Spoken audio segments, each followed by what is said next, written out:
it is clear that he is in court requesting for interim release and signifying that he will comply with all the obligations. I suppose, nandoon naman na lahat yon na nakalagay. Yun yung mga obligasyon na kailangan niyang gawin, nakalagay doon sa kanyang petition. So, ibig sabihin, the accused himself submitted to the power of the courts for interim release and whatever obligations he needs to comply. No? So, kung sinasabi nila na hindi ibibigay ang interim release, well, yes, kung nakita ninyo kanina yung interview natin, no, sa ating mga beneficiaries, merong isa doon na narinig ko na nag-stand out. No? Sinabi niya, hindi lang ako bakla, ako ay isang business owner. So, nabibigyan sila ng mga oportunidad na ganon na nakaka-contribute sila sa kanilang mga komunidad. And syempre, nakaka-contribute din sila sa ekonomiya ng ating bansa. Thank you. Hello, sir. Ano yung reaction nito sa panawagan ng Dino Capo, si Aisha and Denise, magkaroon ng equal protection and equality ng LGBTQ? Yes, thank you, Sir Jim. Yes, kung nakita ninyo kanina sa ating mensahe, ay kinilala natin ang pending bill ni Senator Robin Padilla sa Civil Union Act. Isa ito sa mga batas sana na magkikilala ng mga same-sex relationships or non-traditional families. Nabibigyan sila ng karapatan sa ilalim ng ating mga batas. Any more questions regarding the Pride event? Ms. Bell? Stephen Star. Bella Criaso from the Philippines. Ang tanong ko lang din, so confident ba kayo this next Congress na may ipapasa na itong proposed bill ni Senator Robin Padilla? Thank you, Ma'am Bell.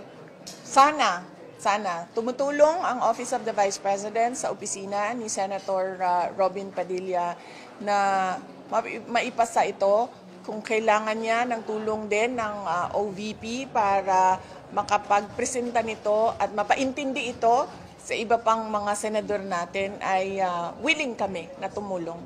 Alam natin, ma'am, na ang problem lang yung support na nito ay ang Catholic Church. No? Paano natin sila i-convince na it's about time na ipasa na nga itong bill ni Senator Padilla? Well, hindi na siguro natin kailangan na tayo yung magkumbinsi, no? Kasi nagsabi na si Pope Francis, kinikilala niya ang LGBTQ IA community. And yun na ang pinakamataas na tao sa buong Catholic Church, no? At siya na rin ang nagsabi na kailangan meron tayong pagrespeto at meron tayong pagtanggap. May he rest in peace. Yes. One last pahabol for the Pride event. For the magnegosyo na tayo program, last time, mention ko yung mga programs for 2026 na hindi na kayo pagpapatuloy. How about the magnegosyo na tayo program? Meron po ba siyang nakalaan na pondo for 2026? Meron naman, merong mga pondo ang mga proyekto, pero lumiit sila. So, ibig sabihin, no, liliit din yung mga beneficiaries. Meaning na not the amount, still 15,000 for... Yes, oo. Hindi lumiit yung amount ng grant, lumiit yung budget, so liliit din yung beneficiaries. Kumbaga, kung noon meron tayong 49, kung this year meron tayong 49 na beneficiaries, ay baka 20 na lang next year kasi lumiit yung source of fund. Another follow-up sa Pride event question. MC Pipiliper. Hi, ma'am. MC Pipiliper. Ma'am, of course, in line with the event Pride Month, do you support the passage of the SOG Equality Bill that has been pending in Congress for the last few years? I mean, hindi siya mapasa-pasa to third reading. How about you, ma'am? Maybe know your thoughts about the SOG Equality Bill, and do you support this bill na ang tagal nang nakapending sa Congress? Okay. Yes, thank you, Sir Dempsey.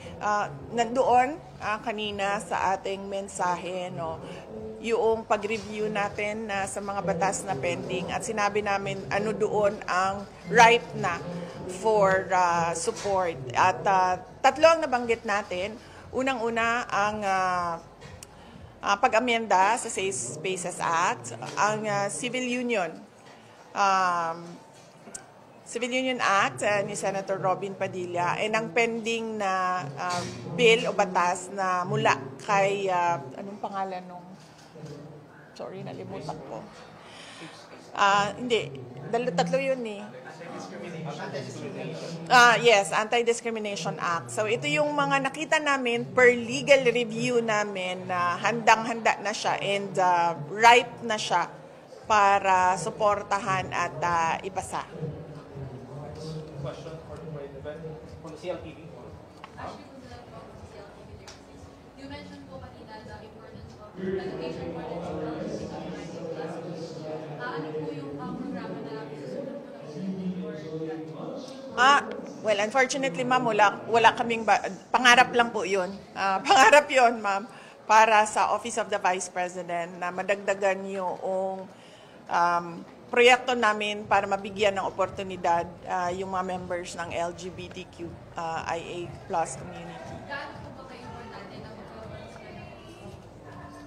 Well, mahalaga yun, ma'am, para sa lahat. Pero karamihan kasi usually ng ating mga LGBTQIA+ youth ay sila din kasi yung merong entrepreneurial spirit, no?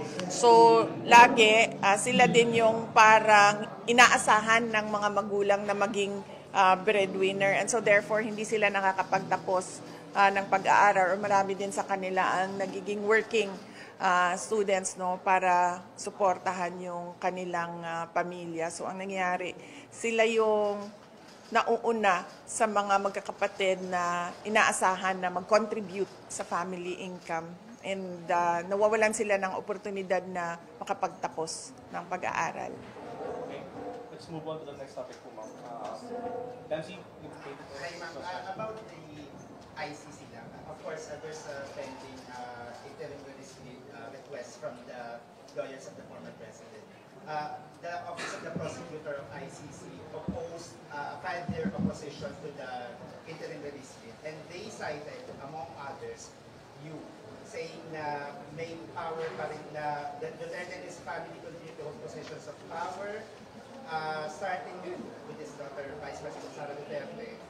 And one of the reasons they cited was that you're the Vice President and that you're a reserve colonel in the army with strong links to the police and military.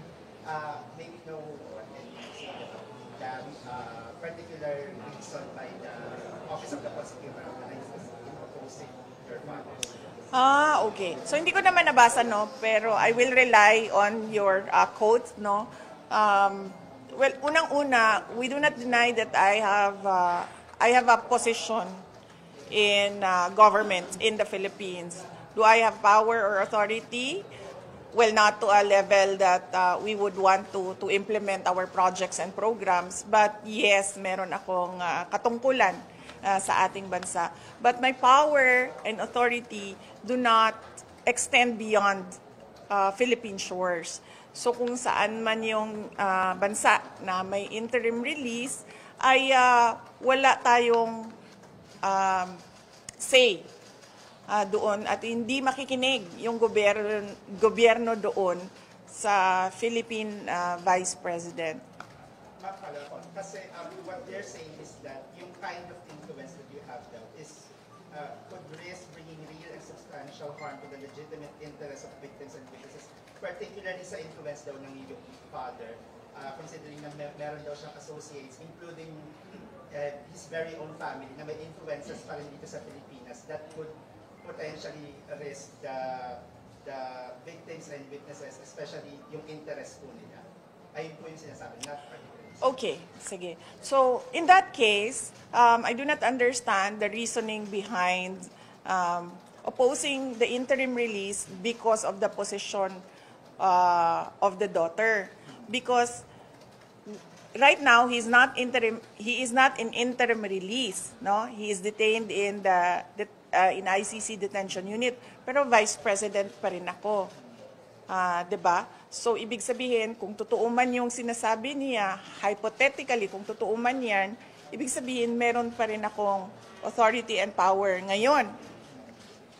To, ano daw yon to, about witnesses? About the witnesses, I mean particularly yung influence daw po ng inyong ama daw po na nag-extend daw po sa kanyang mga associates na may influence pa rin siya sa political speaking, including you and... Wait, sandali, sir.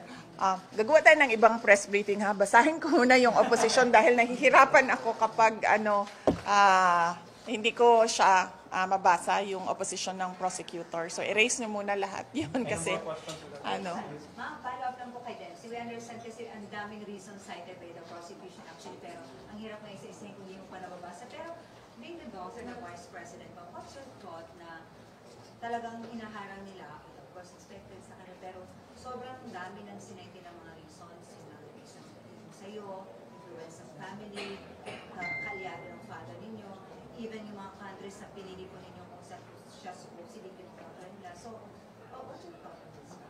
Without necessarily, looking into specifics of the reasons cited. well, kung as a lawyer, if I am to speak as a lawyer, it's all but natural for a prosecutor to oppose everything that the defense proposes. Kasi yun yung trabaho nila eh. Whether or not reasonable yun, it doesn't matter to them kasi trabaho nila ang hindi magbigay or magparaya sa defense team. As a daughter. As a daughter, anong nararamdaman ko? Under the position. Well, I am concerned as a daughter. I am concerned that he will not be granted the interim release dahil he is 80 years old. He is not in good health.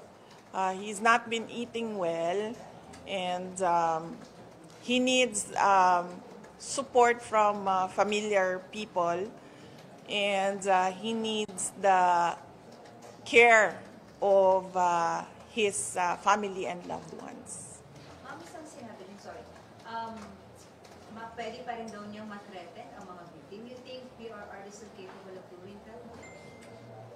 Noong siya ay Pangulo nga, hindi nga niya trineten yung mga biktima eh. Pangulo siya noon, meron siyang power and authority. Ngayon pa na nasa loob na siya ng detention unit. And lalo na kapag nasa ibang bansa na siya, na unreachable sa kanya ang mga tao sa Pilipinas. So, it doesn't make sense to say na magkakaroon pa siya ng influence kung meron siyang interim release dahil nung nandito siya sa Pilipinas, naging mayor siya, naging president siya, at even nung natapos ang term niya, hindi niya kailanman tinanong. In fact, ako pa yung paulit-ulit na nagsabi sa kanya na maghanda ka. Si Harry Roque pa yung isang taon siyang hinabol-habol na sinabihan na maghanda ka. So he never did anything against the witnesses. And follow-up question, Amigo, ABS-CBN. Hi, ma'am.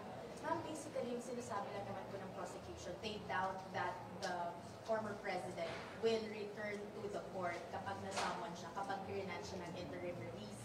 First, because they claim na sinabi daw ng pamilya nyo na kinidnap siya. Yun naman talaga yung sinasabi repeatedly. Sabi ng prosecution, hindi naman babalik yung nakidnap sa kidnapper kung may chance siyang umalis na. So what guarantee can your family give to the court na yung Pangulo, yung dating Pangulo, magkikipag-cooperate pa rin siya with the ICC if he is granted an interim release? Sorry but I do not understand why the prosecution would oppose the petition for interim release of an accused based on the statements of family members. So it is clear that he is in court requesting for interim release and signifying that he will comply with all the obligations. I suppose, nandoon naman na lahat yon na nakalagay Yun yung mga obligasyon na kailangan niyang gawin, nakalagay doon sa kanyang petition. So, ibig sabihin, the accused himself submitted to the power of the courts for interim release and whatever obligations he needs to comply. No? So, kung sinasabi nila na hindi ibibigay ang interim release dahil merong mga statements ang pamilya, it doesn't fall also into the parang reasons kung bakit hindi ibibigay ang interim release. Dapat siguro ang kanilang pinagbabasihan lang ay yung actions and sinasabi ng akusado, hindi at kung ano yung sinasabi ng country where he will be released to. Napakamali na gagamit sila ng rason para ikontrahin ang petisyon ng isang akusado base sa statements ng pamilya. Last two questions on the topic. Aiza Latilla. Ma'am, Aiza Latilla. Ma'am, nasabi niyo po ngayon na ihiwalay muna natin yung statement ng family. Concentrate muna tayo dun sa accused.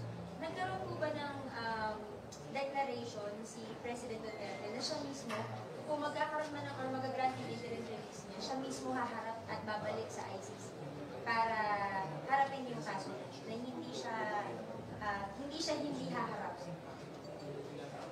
Likely, ma'am, hindi ko rin binasa, hindi ko din binasa ang, kasi trabaho ng mga abogado yan, ng ICC lawyers, no? So, hindi ko din binasa yung petition niya for interim release. I scanned through it but did not really read with comprehension. So, baka nandoon yan because isa yan sa mga obligasyon ng akusado. So, imposibleng wala yan doon and imposible na hindi i-garantiyan na ang bansa kung saan siya papunta dahil they are a party to the Rome Statute. Therefore, kung ano man yung sinabi nila na obligasyon namin ay dapat ginagawa nila. So, baka number one pa nga yan doon na hinihingi sa akusado at sa bansa kung saan siya papunta. Na he will be available for the court at any time. Last question, Rhea Colon. Realistically, how do you think are your chances in securing this interim release for PR? Handa po ba yung pamilya no, at CPR kung sakaling mag-station? Actually, kami, mga bystander lang naman kami as family members. Yung client talaga at yung lawyers niya ang nag-uusap at nakakaalam kung ano yung chances nila, ano yung strategy nila. So, I think it is best kung si Attorney Nicholas Kaufman ang sumagot kung ano yung chances nila for interim release. But kami, as family members, sinusuportahan namin kung ano yung napag-usapan ng client and ng lawyer. Handa po ba kayo makita-over? Handa rin ba si Hindi ko pa siya natanong kung handa siya na hindi mag-grant yung interim release. And, well, sa akin lang, as a lawyer, not as a family member, as a lawyer, bakit ka pa naglagay dyan ng provision of interim release sa iyong batas kung hindi mo rin naman pala yan ibibigay sa mga akusado, lalong-lalo na sa isang akusado na 80 years old na at kailangan ng assistant at kailangan ng caregiver. So, parang napakalaking question nun. Mayroon kang provision for interim release pero hindi mo naman ibibigay sa mga accused mo. And more than that, yung tagal ba na nakadetain siya na nasa pre-trial pa lang is an injustice in itself. Kasi sa ibang bansa or dito sa atin, we have the right to bail. But doon sa ICC and sa Rome Statute, wala talaga. Walang right ang accused to post bail. And then ngayon, meron ka ngang interim release pero hindi mo naman ibibigay. So, parang sinasabi nila na they are for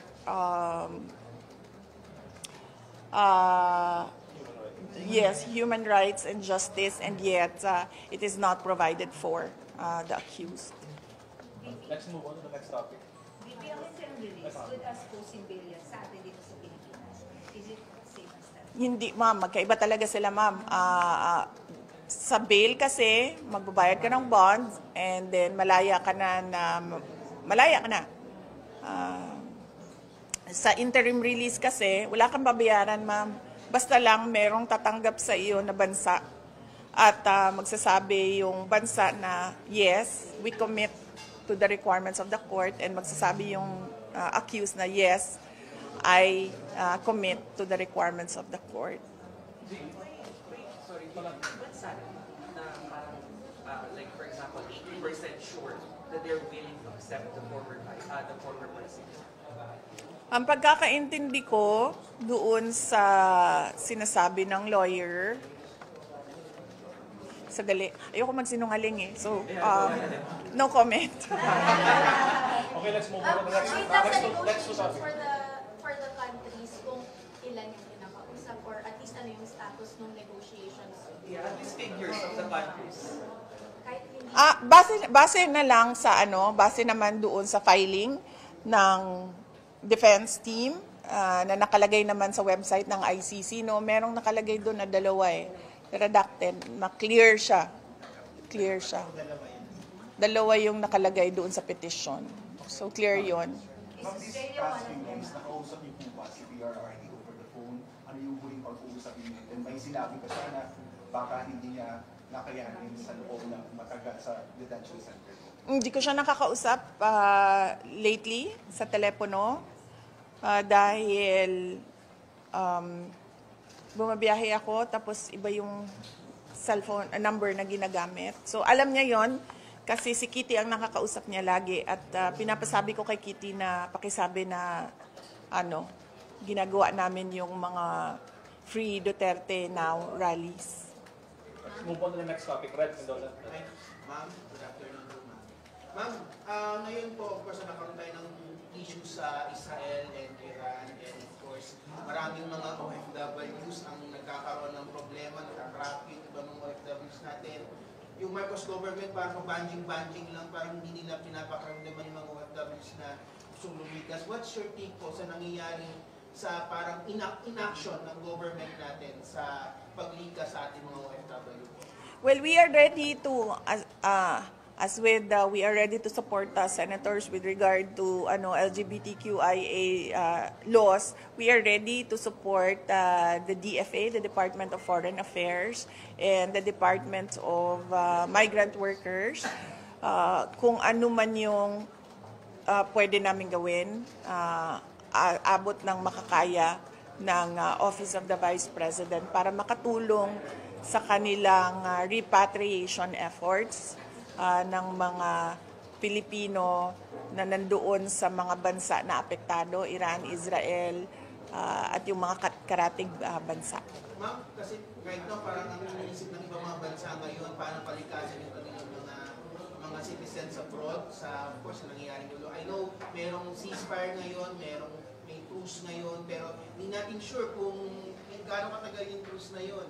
Pero pinupokus ito sa Pilipinas, politika, personal na away. What's your take on this po? Kasi parang dapat iniisip po ng gobyerno natin, yung kapakanan ng mga OFWs natin, at yung kapakanan din ng ating mga consumers, lalo nagtataas yung presyo ng gas, ng oil. Totoo yan, no? Kaya doon sa aking mensahe kanina, kung nakita nyo sa aking speech, ay sinabi ko na unahin natin ang bayan. Huwag yung pansariling interes at tigilan natin ang pang-aatake sa politika. But personally, ma'am, how would you score the action or inaction ng Marcos government dito sa issue ng gera ng Iran and Israel? Well, it's a little too late. Too little too late pala. Too little too late. Too little too late again. Dapat kasi the moment na nag-release na ng missiles or nag-launch na ng missiles ay meron ng plano kung ano ang gagawin para sa mga Pilipino na gustong lumikas. Hindi yung aantayin pa kung kailan sarado na yung borders, nawawala na yung nagka-cancel na ng flights, ang mga airspaces doon sa bansa na malapit sa kaguluhan. So, dapat kasi nagplano, hindi naman surprise yun. Alam naman nating lahat na mangyayari yon kasi nagsabi na silang dalawa na mag-aaway sila. Yung dalawang bansa ba, nagsasabi na sila. Kaya hindi siya sorpresa sa buong mundo. Saka yung pagtaas ng presyo ng krudo, hindi din nakakagulat yon sa ganun na pangyayari sa Middle East. Lagi yan kapag merong sitwasyon doon sa Middle East, laging apekto talaga ang presyo ng krudo. Kaya dapat meron na ring plano doon. Mahirap lang naman pagplanuhan yung mga surprises Yung mga alam na natin na mangyayari, dapat plug and play na lang yun Pag nangyari na, ganito yung gagawin. Mabilis yung galaw at mabilis yung action. Last na lang, kasi yun nga, nakita natin yung atake yung Air Force Base ng US sa Qatar. Of course, marami nagwo-worry ng mga Pilipino kasi nga, baka matulad yung nangyari sa Qatar dahil nga sa pag-side natin sa US sa issue ng geopolitics at baka magkaroon ng atake yung ibang mga kalaban natin. Are you worried po ba na baka gamitin cannon fodder ang Pilipinas sa possible na global war? Depende yan sa Pilipinas at depende yan sa chief architect of our foreign policy. No? Desisyon niya ng presidente kung isasali niya ang ating bansa sa giyera, which I think is a very, very bad idea. Kasi kung nakikita ninyo ngayon, this is a war of supremacy and domination. This is a war of supremacy and domination.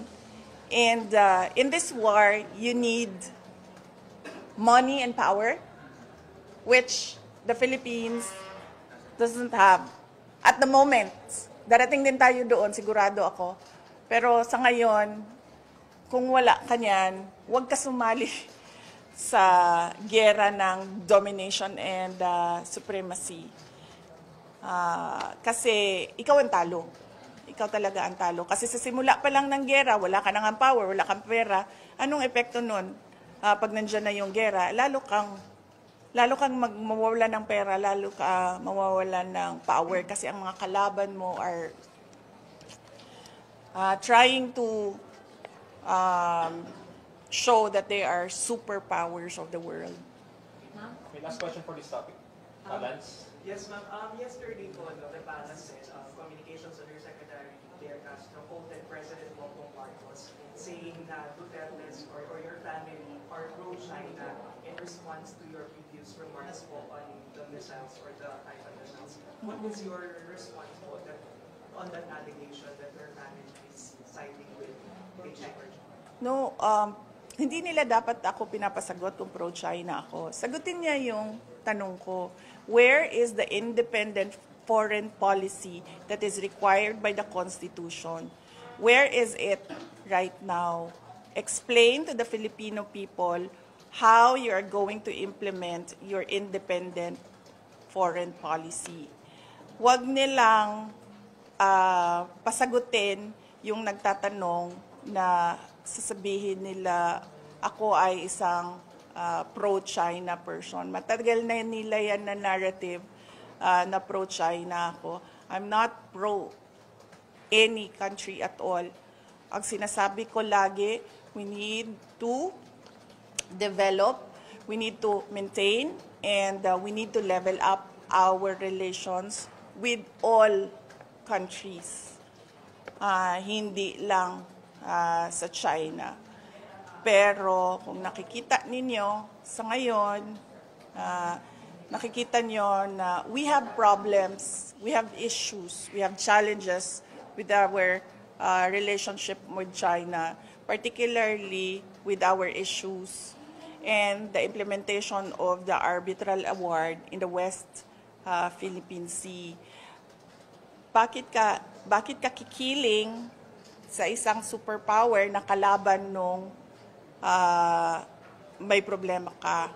Kumaga, may problema tayo sa China. So bakit tayo kampe sa US? Parang magkaroon ka naman ng dignidad as a country. Huwag yung parang,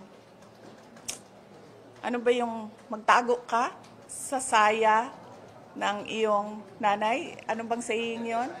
Oo, magtago ka sa saya ng iyong nanay. Hindi. You stand on your own and face China with regard to your issues in the West Philippine Sea.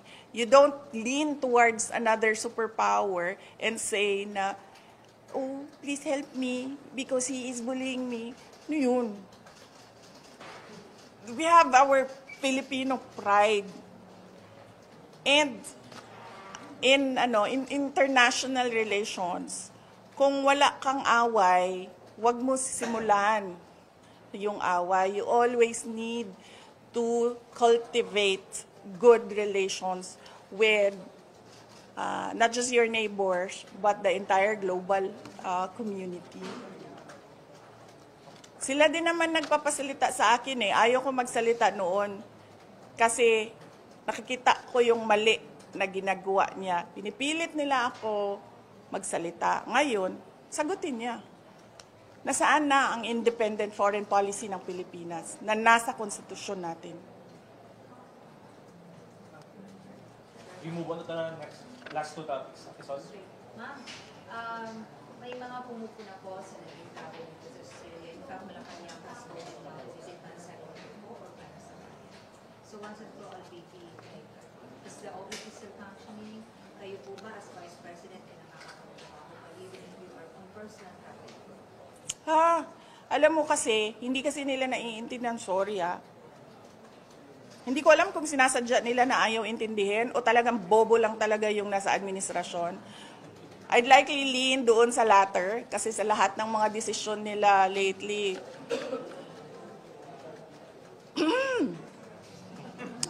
Ay, alam mo, sa totoo lang talaga, nahihiya ako as a Filipino ba na nanonood yung ibang bansa sa atin and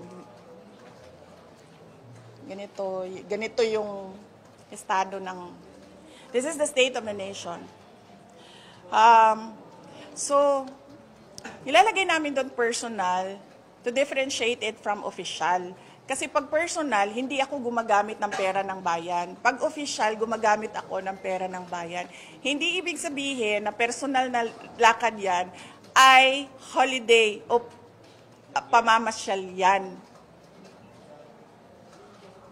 So, yun yung ibig sabihin ng personal. Walang ginamit na pera ng gobyerno sa lakad na ito.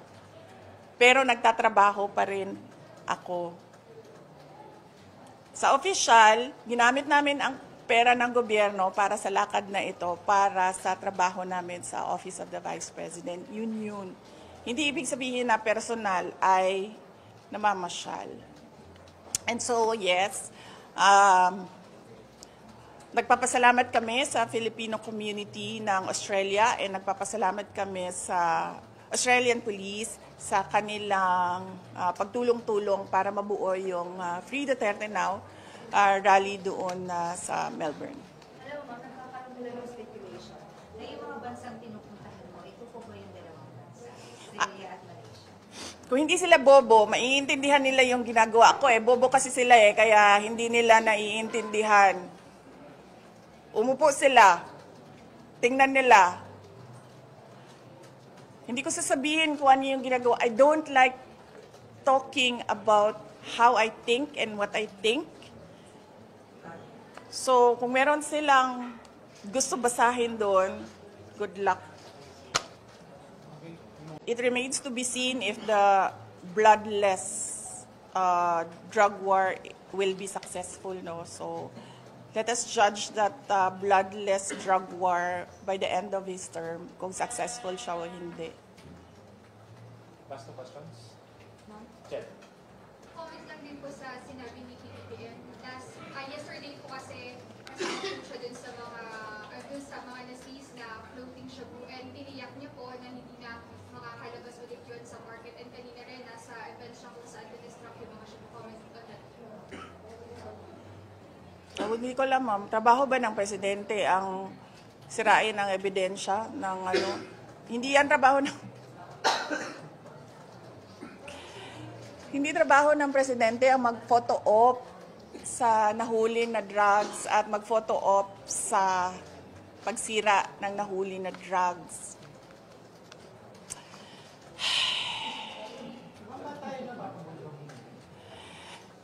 Frustration lang. Frustrated sa ginagawa ng administration. Kasi hindi ito yung maganda sa papel, maganda sa picture, hindi ganun eh. Dapat paniguraduhin mo na gumaganda yung buhay ng bawat Pilipino. Are you attending this one? Of course not. Bakit ako Last question. Bakit ako aaten ng Ma'am, sabi ni Congresswoman-elect Leland de Lima, part daw ng game plan yung decision ng ombudsman na magsagawa na ng investigation allegedly dun sa, yung sa confidential fund mo. Since June 11 lang daw pinorward ng House yung kanilang committee report, and then after 4 days pinadala ka na raw ng to comment within 10 days. So part daw yun ng game plan para unahan yung impeachment case mo. Anong comment mo yun? part ng game plan nila. Ng ombudsman kasi since si ombudsman ay appointee ni former President Duterte. Okay. Kasi kung madidismiss yung case mo sa ombudsman, magkakaroon ng issue yun kung hindi pa tapos yung impeachment mo sa Senate. Okay. Hindi ko best person and the best office to answer that is the ombudsman himself or the office of the ombudsman. Hindi ko alam, ma'am, kung bakit nila inaksyonan at hindi ko alam bakit mabilis nilang inaksyonan. I don't know. Basta ang sinasabi ko lang that the lawyers are ready to answer any charges, whether it is in courts, in the Sandigan Bayan, or in the impeachment court. Thank you. Ma'am, last na lang. Kasi ito, issue ko sa criminality, ma'am, kasi we are very much aware about sa criminality, ma'am. Sabi ni General Torre na dapat daw lumabas daw yung mga polis sa kalsada, hindi daw sa mga police stations. I know you have feelings about General Torre, pero do you think po ba yung Ano yung feelings ko rin? I know you have feelings. It's definitely not love. strong feelings against General Torre, pero sa tingin po ba itong paglabas ng mga police natin sa mga istasyon would help resolve criminality sa bansa natin? Oo.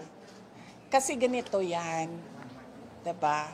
Meron kang police to population ratio at meron kang gustong gawin na police visibility.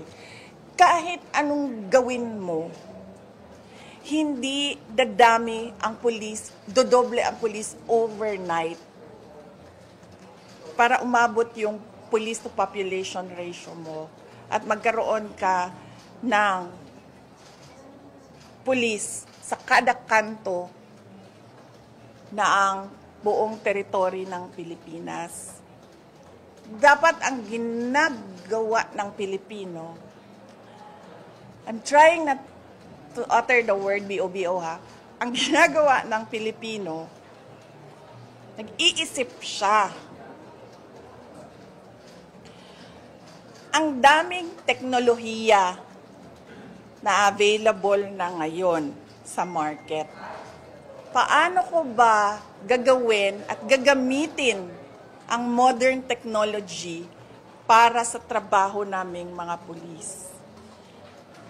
May drone, may robot, may CCTV, napakaluma na yan ng CCTV, at napakarami pang iba na pwede mong gamitin, pwede mong i-harness from the universe para gumaling, gumanda, at umayos ang trabaho ng pulis.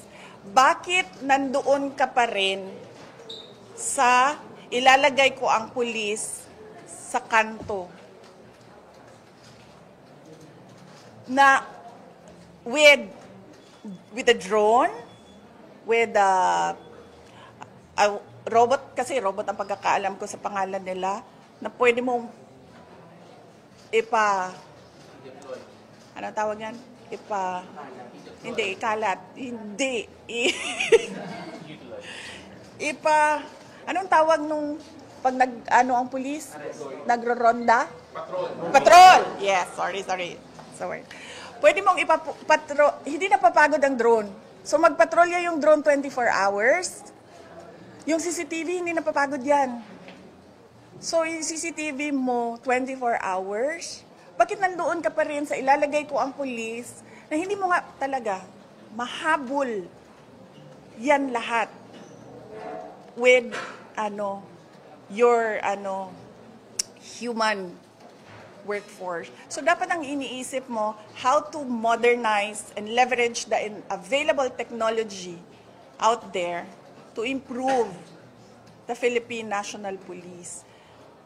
Andun pa rin tayo sa 1980s, 1970s na magpatrolya ang mga pulis sa daan.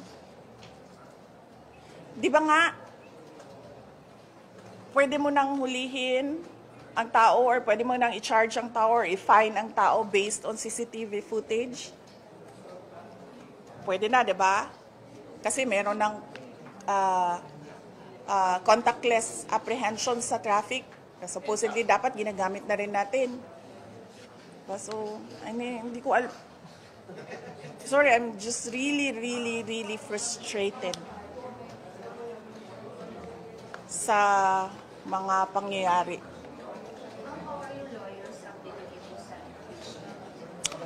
Sabi niya, ni Attorney Michael Powa, he is the spokesperson for the defense team. So any questions about the impeachment, you can direct it to him and then he will give you an interview. Hindi? Kasi sinabi niya sa story, you'll be with Philippines. Oh, that's an idea, no? Ikaw nagbigay ng idea na yan. Pangtanong lang.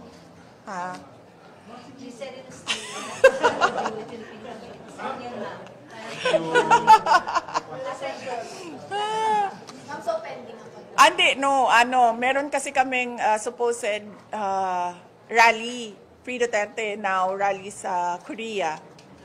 But naka-hold yun. So, hindi ko alam kung matutuloy yun. Is that originally scheduled? Sa SONA, sa 28. Ma'am, if you're not attending the SONA, what is the state of the nation for you?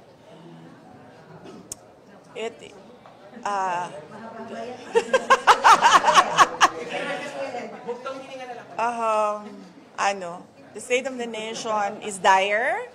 It is sad. And for me, personally, it is frustrating. Ma'am, lahat ng Free Duterte rallies, lahat yun na-attendan nyo. I mean, ma'am, may schedule sa Korea or any other countries, lahat yun balak yung attendan talaga? Or Sinusubukan namin, sir. Nagdidepende kami sa invitation ng Filipino community abroad.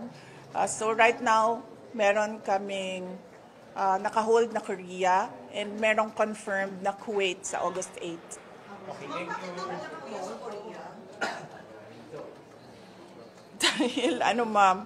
Dahil meron pa akong kailangan kasi gawin. So postpone siya. Hindi man siya postpone, naka-hold lang siya. Ayusin lang yung schedule, kumbaga, ba? Ma'am, curious, yung nagbabayad ng expenses niyo, sila or personal money? Hindi, ako. Sila nagbabayad ng events. Sa kanila yung organization, event, coordination, permits, lahat-lahat. Yung travel ko sa akin. Hotel? Yes, sa akin. Kailangan natin hindi pa personal. Pag personal, no government funds are used. Thank you. Tapos na? Ma'am, last. Nag-aantay yung mga tao. Ma'am, last na lang po. Ma'am, your message to the Filipino people. Sabi mo nga, yung situation ng Pilipinas is sad, and then ganito may mga away sa politika, it's dire. So ano yung mensahe mo sa mga Pilipino? May hope pa ba? Oo naman. Habang may buhay, may pag-asa. At habang merong Pilipino na naniniwala that we can be a superpower, it can happen. Alam mo, gusto kong, kaya kami nasa labas din, is to speak to Filipino communities abroad. Kasi parang sila na lang yung hindi ba nawala ng pag-asa at they still dream for us better Philippines. Kasi parang dito sa atin sa bayan, ganyan na siya. Parang, sige, tanggapin na lang natin kung anong nandyan. Ganun na yung mood ng mga tao. Pero if you talk to the Filipinos overseas who have lived, who have worked in so many countries, they still dream. And alam mo yon, parang na-uplift ka din na parang, kayang-kaya natin gawin yan. Lalong-lalo na napakaliit natin na bansa. So, ibig sabihin, mas madali siyang i-manage. At, ayun. So, yun. Your reaction, ma'am, to the Filipinos saying na ikaw yung pag-asa nila, ikaw yung hope nila? Alam mo, sinabi sa akin doon, sa Australia ba, nung nagsispeech ako, and I was talking about the debt, the national debt. And then sabi niya, utang yan na mamanahin mo. Hindi ako lang. Parang tipong utang yan na mamanahin nating lahat for generations to come. So ibig sabihin, kung nag-iisip tayo ng pag-asa, nag-iisip tayo ng better country, a better Philippines, hindi ako lang. Tayo lahat. Ano ba kasi ang magagawa ng isang tao lang, 'di ba? Pero napakalaki ng magagawa ng isang bayan at ang taong bayan na nagsama-sama. How are you pressured? Sinasabihan ng baby ko na yung pag-asa. How are you taking this? Kasi before, you're blamed for what's happening. Ngayon naman, pressure ka ba pag sinasabi natin, ikaw na lang yung host namin. How are you taking this? Ano ba? Alam niyo nung bumagsak yung ratings niya, napansin niyo, nagpa-photo op siya na nagtuturo siya, nagpa-photo op siya, nag-ayos siya ng blackboard. Ngayon, nagpa-photo op siya sa drugs.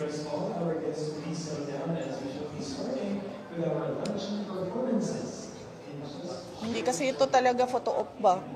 Trabaho ito ba? Malapit na yung deadline yun to declare whether or not you're running for the 2028 elections. Sa ano pa yun? Then, how can, 2026 fourth quarter pa yun, ma'am. malapit na ma'am, less than. Okay. Are you, with the turn of events, with the recent turn of events, how convinced are you na you will run for the 2028 elections? Well, hindi ko kasi siya masagot ngayon, ma'am, kasi baka patayin na nila ako bukas, ma'am. Kasi ako na ang may kasalanan ng lahat. In-impeach na ako, ma'am. Kasi hindi pa ako na-impeach hanggang ngayon.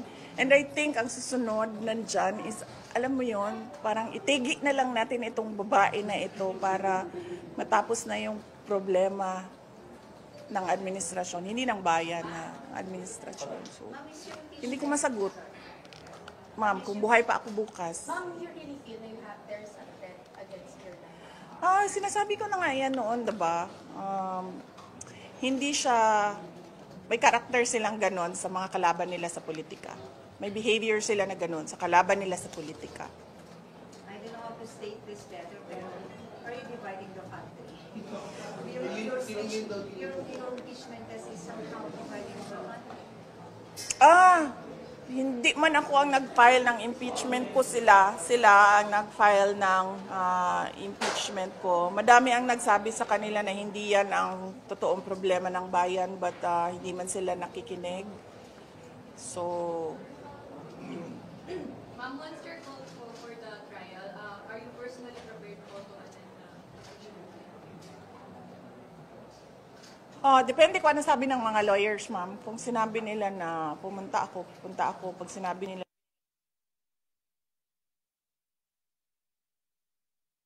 last one.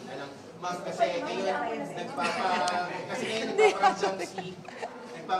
po si Luke Frasco. kasi ano ito, good for 6 months. So, January next year na. Okay. Ma'am, nagpaparamdam po si Luke Frasco ngayon as possible contender for the speakership against Toby Tiangco and other business against Martin Romualdez. I know yung asawa ni Luke Frasco, si Secretary Frasco, was a former spokesperson. Ma'am, are you open to supporting Frasco as speaker? Ayoko na makialam dyan sa House of Representatives. Good luck sa kanilang lahat. Ma'am, Yes, ma'am. Nung mga nakaraang meetings po kasi, nabanggit ni Senator Cheese Escudero, yung tungkol dun sa appearance ninyo or possible appearance ninyo sa Senate impeachment court. Pero depende daw po yun kung appearance nyo as what? As a witness? Kasi depende lang po yun kung saan kayo iuupo eh. Kasi di ba may kanya-kanya ni Varion, will you attend as a witness? Kasi kung witness, upo kayo sa witness stand.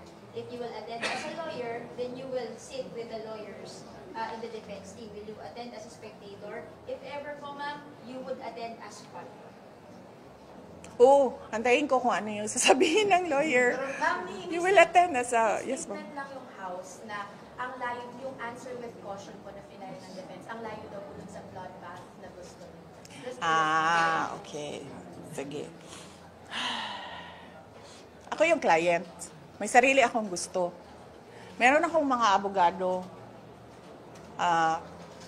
Siyempre nagbabayad ako sa kanila for their professional services. At yun yung expertise nila. Yung maghanda at mag-defend ng impeachment case. So, as a client, hindi ko papairalin yung gusto ko over doon sa gusto ng abogado because that would mean I'm wasting my money paying my lawyers but not listening to their expert advice. So, gusto ko ng bloodbath.